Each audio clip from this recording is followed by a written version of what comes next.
दोस्तों नमस्कार। स्वागत है आपका हमारे इस YouTube मंच पर।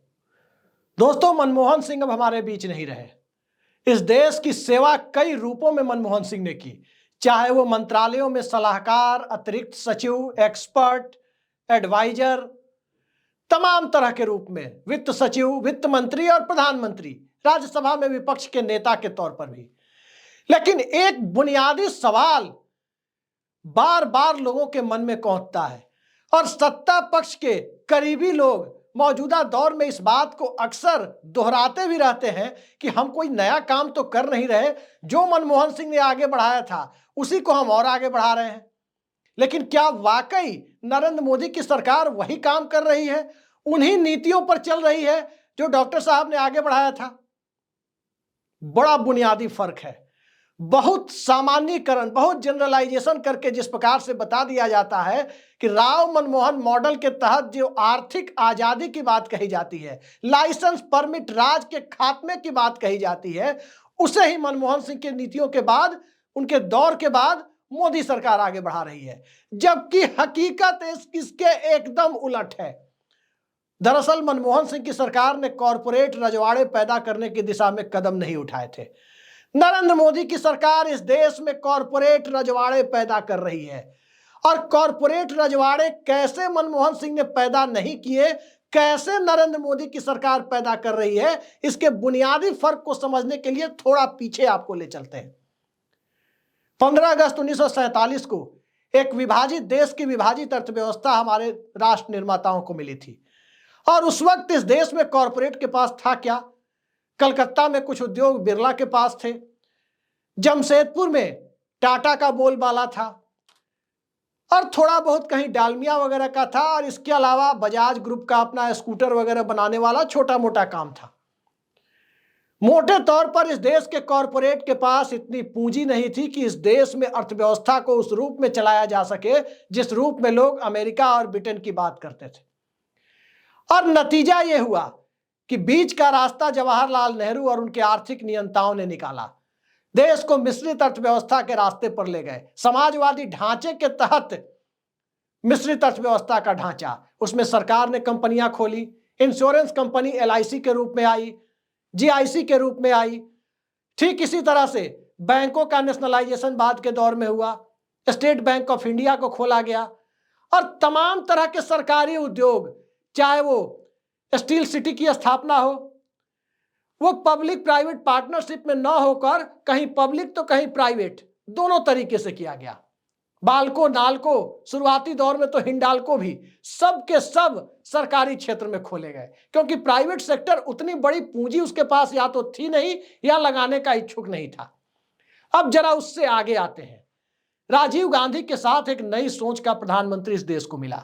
विश्वनाथ प्रताप सिंह वित्त मंत्री बने, और उस दौर में लाइसेंस परमिट राज की समाप्ति की दिशा में सरकार ने बढ़ना तो चाहा, लेकिन इस देश में सामाजिक ढांचा और आर्थिक ढांचा इस रूप में एक दूसरे के साथ समाहित था कि उस तरीके से वो आगे बढ़ने के लिए कदम नहीं उठा पाए। लेकिन उनके वित्त मंत्री VP सिंह ने इतना जरूर कहा, सदन के अंदर कहा, कि भारत अब झूठ में नहीं जी सकता। शब्दावली गलत थी लेकिन मंशा गलत नहीं थी। और धीरे धीरे कुछ कुछ करके कहीं ना कहीं आर्थिक नीतियों को बदलने की दिशा में काम शुरू हुआ। अब उसके आगे 91 का साल 1991, ज्यादा उस कहानी में नहीं जाएंगे क्योंकि पूरे देश को पता है कि इस देश की अर्थव्यवस्था 1982-83 से जो आर्थिक कुप्रबंधन का शिकार थी, वो 1991 आते आते उस कुप्रबंधन के चरमोत्कर्ष पर पहुंच गई थी। प्रधानमंत्री चंद्रशेखर को एक विरासत में बिगड़ी हुई अर्थव्यवस्था मिली थी, जिसे उनके आर्थिक सलाहकार मनमोहन सिंह और वित्त मंत्री यशवंत सिन्हा ने छोटे कार्यकाल में सुधारने की काफी कोशिशें की, सोना तक गिरवी रखा। अब उसके आगे बढ़ते हैं।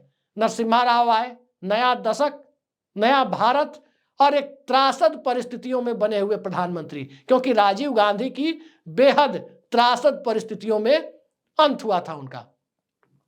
मनमोहन सिंह आए, मनमोहन सिंह ने लाइसेंस परमिट राज की समाप्ति की दिशा में कदम बढ़ाए।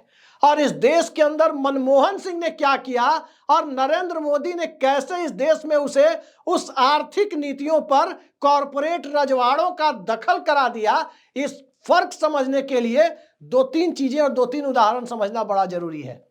जरूरी इसलिए है कि मनमोहन सिंह ने लाइसेंस परमिट राज का खात्मा किया। 6-7 उद्योग जो जैसे कोई विस्फोटक हो या कोई और चीजें हो जिसके लिए बहुत ज्यादा जरूरी हो, उनको छोड़कर लाइसेंस परमिट की व्यवस्था खत्म कर दी। इंडस्ट्रियल पॉलिसी भी नरसिम्हा राव उनके साथ साथ लेकर आ गए। नतीजा यह हुआ कि इस देश में नए नए कॉरपोरेट उभरने लगे। किस रूप में? पूंजीवाद का एक लोकतांत्रिक स्वरूप, वो स्वरूप नहीं जो आज मोनोपोलिस्टिक इकोनॉमी के रूप में, एकाधिकारवादी व्यवस्था के रूप में आप देखते हैं। दो उदाहरण मैं आपके सामने रखूंगा और इन दोनों को आप हमारी स्क्रीन शॉट पर देख सकते हैं। एक आईसीआईसीआई का और एक दूसरा एचडीएफसी का। ये दोनों मनमोहन सिंह की आर्थिक नीतियों के दौर में बड़े हुए और किस रूप में बड़े हुए वो भी देख लीजिए। आखिर इनके प्रोमोटर्स का शेयर कितना है? 25-30%, उससे ज्यादा नहीं है। 25-30% से ज्यादा आईसीआईसीआई बैंकिंग की एक बड़ी वो संस्था है। एचडीएफसी भी इस देश के बैंकिंग सेक्टर में बड़ा नाम कमा चुका है। मार्केट कैपिटलाइजेशन दोनों का बहुत बड़ा है, लोगों का भरोसा भी है। तो ये दो प्राइवेट बैंक आए और ये दोनों का उदाहरण मैं इसलिए दे रहा हूं कि मनमोहन सिंह की आर्थिक नीतियों, जहां इस देश में 90-95% तक इनकम टैक्स लगता था 60-70 के दशक में, वो आज के दशक में 30% लगता है। तो राजा चलैया कमेटी जो मनमोहन सिंह ने बनवाई और जो आर्थिक नीतियां शुरू की, उसकी वजह से है। और जिस प्रकार से लाइसेंस परमिट राज का खात्मा हुआ और नए नए प्लेयर्स को मौका दिया जाने लगा, सरकार के पास भी बहुत पैसे नहीं थे, निवेश की जरूरत थी, लेकिन निवेशकों के लिए माहौल बनाने की जरूरत थी। माहौल बनाना और निवेशकों को पूरा देश उठाकर दे देना, दोनों में फर्क है। मनमोहन सिंह ने क्या किया? माहौल बनाया सबके लिए, एक के लिए नहीं। मोदी सरकार में सीधे सीधे एकाधिकार को बढ़ावा दिया जा रहा है। अभी आप देखिए, फिर से देखिए हमारी स्क्रीन पर, पहले आईसीआईसीआई का दिखाता हूं। इसमें फॉरेन इन्वेस्टर का भी पैसा है, विदेशी निवेशकों का, इसमें प्रोमोटर्स का भी पैसा है, इसमें शेयर होल्डर्स का भी पैसा है, इसमें सरकार का भी कहीं ना कहीं कुछ पैसा है, इसमें दूसरी वित्तीय संस्थाओं का भी कुछ ना कुछ पैसा है। कुल मिला जुला के प्रोमोटर्स का पैसा बहुत छोटा है, बहुत छोटा, 25-30% से भी कम। अब इतना कम पैसा है, दूसरे लोग इसमें बहुमत में है। आपने देखा चंदा कोचर आई थी, चंदा कोचर को कैसे जाना पड़ा? कुछ आरोप लगे, उसके बाद उन्हें जाना पड़ा, क्योंकि बाकी शेयर होल्डर्स बहुमत में थे, प्रोमोटर्स बहुमत में नहीं थे। एचडीएफसी को भी देखिए, एचडीएफसी में दूसरे लोग बहुमत में हैं, फॉरेन इन्वेस्टर्स हैं, हमारे आपके जैसे शेयर होल्डर जो शेयर खरीदते हैं वो लोग हैं, सरकार भी है, दूसरे लोग भी हैं, तमाम तरह की चीजें, वित्तीय संस्थाएं भी हैं, सब हैं इसमें। लेकिन अब नरेंद्र मोदी के दौर में क्या हुआ? नरेंद्र मोदी के दौर में अडानी साहब को देखिए।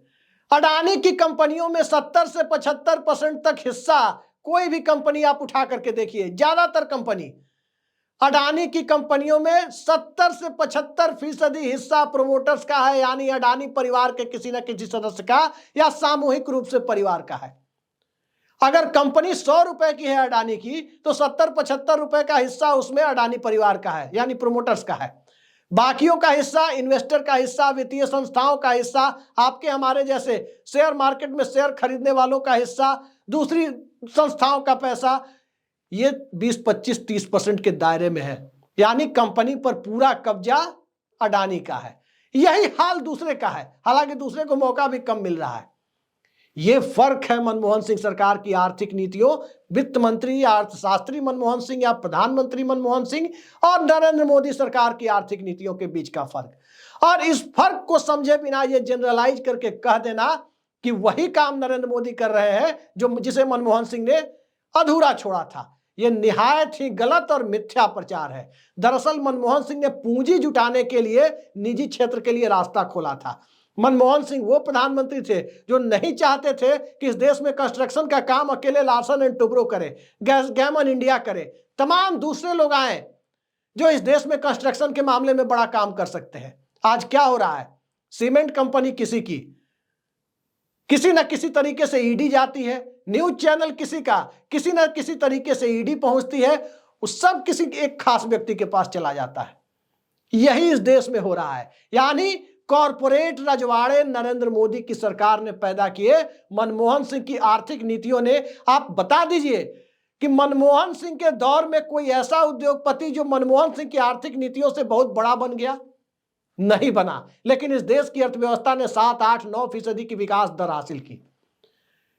मनमोहन सिंह के दौर के पहले टाटा बने थे, उनके दौर के पहले अंबानी बने थे, उनके दौर के पहले बिरला बने थे, उनके दौर के पहले बजाज बने थे, उनके दौर के पहले मफतलाल बने थे, उनके दौर के पहले एस कुमार बने थे, उनके दौर के पहले सिंघानिया बने थे, सब उनके दौर के पहले बने थे। मनमोहन सिंह के दौर में कॉरपोरेट के लोकतांत्रिकरण यानी पूंजी का, कॉरपोरेट पूंजी का विस्तार नीचे तक हो, प्रोमोटर्स का हिस्सा 25-30% से ज्यादा न हो, ऐसे कॉरपोरेट पैदा किए जाएं, इस पर मनमोहन सिंह की आर्थिक नीतियों का फोकस था। लोकतांत्रिक पूंजीवाद यानी पूंजीवाद का लोकतांत्रिक तरीके से कि खरबूजा कटे तो सब में बटे, वो स्थिति मनमोहन सिंह आर्थिक नीतियों में लेकर के आए थे। और उसी नीतियों के बाद आपने देखा उन्हीं के दौर में सहारा खड़ा होने की कोशिश कर रहा था, लेकिन सहारा की गड़बड़ियां पता चली तो मनमोहन सिंह सरकार में सहारा को जमीन पर आना पड़ा। मनमोहन सिंह सरकार में रामलिंगा राजू को जमीन पर आना पड़ा। और जो घराने खड़े हुए मनमोहन सिंह के दौर में, अचानक से जिनका लोग नाम नहीं जानते थे, नाम जानने लगे। कौन थे? इंफोसिस नारायण मूर्ति। इंफोसिस किसी खानदान की पूंजी नहीं है, वो एक ट्रस्ट की तरह है। ठीक इसी तरह टाटा तो पहले से एक ट्रस्ट है, मनमोहन सिंह के दौर के पहले से। अजीम प्रेमजी जैसे लोग आए विप्रो के माध्यम से, इस तरह के लोग आए जो कोई एक व्यक्ति नहीं चला रहा था। आज तो सब कुछ हो, एक व्यक्ति एक परिवार। तो एक सामान्यकरण, एक जनरलाइजेशन कर देना कि वही काम जो मनमोहन सिंह कर रहे थे नरेंद्र मोदी की सरकार कर रही है, निहायत ही गलत है। दोनों की आर्थिक नीतियों में जमीन आसमान का फर्क है। नरेंद्र मोदी सरकार की आर्थिक नीतियां इस देश को दाता और पाता में विभाजित कर रही है। एक तरफ 5 किलो राशन पर खड़ा समाज और दूसरी तरफ आधुनिक कॉरपोरेट रजवाड़े। राजाओं के प्रिवी पर्स और रजवाड़ों की समाप्ति तो 1969 में एक अध्यादेश के माध्यम से इंदिरा गांधी ने कर दी थी। ये कॉरपोरेट रजवाड़े खड़ा करने की नौबत क्यों आई? कई सारे रजवाड़ों के और उद्योगपतियों के बैंक, जिसमें बैंक ऑफ बड़ौदा भी था, जिसमें पंजाब नेशनल बैंक भी था, जिसमें सेंट्रल बैंक भी था, जिसमें यूको बैंक भी था, तमाम रजवाड़े और कॉरपोरेट के बैंक का एक झटके में नेशनलाइजेशन हो गया था। आज की तारीख में नेशनलाइज बैंकों को फिर से बेचने की बात हो रही है। आज की तारीख में भारत पेट्रोलियम को फिर से बेचने की बात हो रही है। क्या मनमोहन सिंह ने कभी भारत पेट्रोलियम को बेचने की बात की थी? नहीं की थी। कॉरपोरेट पूंजी एक जगह आए और कॉरपोरेट पूंजी नीचे तक पहुंचे, ये दोनों के बीच का बुनियादी फर्क था। और इस बुनियादी फर्क को आम लोगों तक पहुंचाने में कांग्रेस पार्टी और उसका प्रचार तंत्र, उसका साधन तंत्र विफल रहा। इस देश के बुद्धिजीवियों का तंत्र इस मामले में विफल रहा कि आखिर कैसे अलग बताया जाए मनमोहन सिंह की नीतियों को।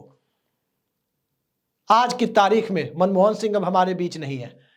हम अपने दर्शकों की तरफ से उन्हें श्रद्धांजलि अर्पित करते हैं, लेकिन मनमोहन सिंह ने आम लोगों तक पैसे की पहुंच सुलभ करने, संसाधनों को सुलभ करने की दिशा में जो बुनियादी कदम उठाए, उस बुनियादी कदम यानी कॉरपोरेट पूंजी के लोकतांत्रिकरण की दिशा में जो कदम बढ़ाए, वो आज की तारीख की मोनोपोलिस्टिक यानी एकाधिकारवादी नीतियों से यदि उसे जोड़कर देखा जाए, जहां एक बड़ा अंपायर खड़ा करने की कोशिश हो रही है कि एक ही व्यक्ति आलू प्याज भी बेचे, एक ही व्यक्ति हिमाचल का सेब भी खरीदे, एक ही व्यक्ति दूसरे की सीमेंट कंपनियां भी खरीदे, एक ही व्यक्ति दूसरे का न्यूज चैनल भी खरीदे, एक ही व्यक्ति एयरपोर्ट भी चलाए, कल को हो सके तो उसे गैस पाइपलाइन और हाईवे का टोल वसूलने को भी दे दिया जाए। ये नीतियां मनमोहन सिंह ने नहीं बनाई थी। इस बुनियादी फर्क को इस देश के आम आवाम को, कम से cum architect of middle class जिसे कहते हैं, the great Indian middle class, उस आर्किटेक्ट को आखिरी सलाम करते वक्त ये फर्क, ये बुनियादी फर्क अक्सर जेहन में आ जाता है। आज के लिए इतना ही। नमस्कार।